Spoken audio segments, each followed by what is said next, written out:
current profession? I'm a general practitioner. And how did you end up joining this profession?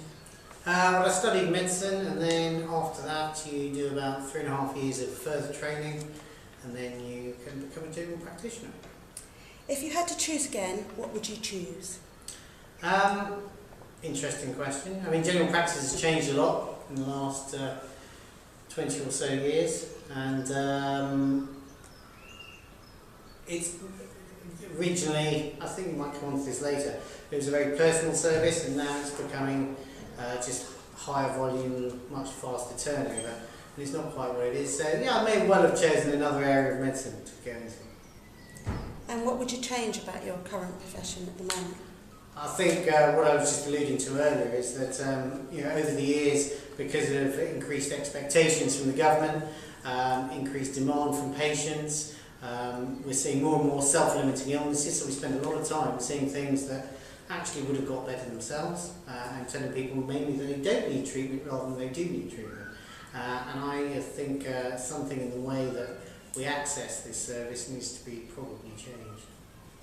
At what age did you start working in this profession?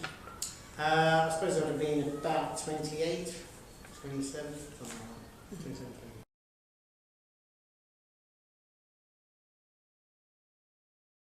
No, I've been a GP since 1992, so that's 24 years.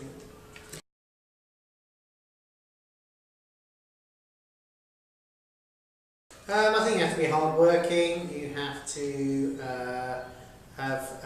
be quite good at interacting with people. I think you obviously need to be fairly caring. You need to be very logical. You need to have a very good memory. You need to assimilate a lot of knowledge. So quite a lot of different attributes probably. What are the most pleasant aspects of working in the profession, and what are the challenges and difficulties? So I think the interaction with patients that you've known a long time, that you are able to know their background, their past history, their family, and therefore you can advise them well, and you get to know some patients very well and help them through all sorts of problems. I think, as I said, the problem is that the encouragement to patients to be seen for maybe self-limiting illnesses means that we spend a lot of the time seeing a lot of problems that don't really need much skill or intervention, but you're working very hard to see many more patients than you used to have to before in a single day. Do you think your profession is overrepresented by one specific gender?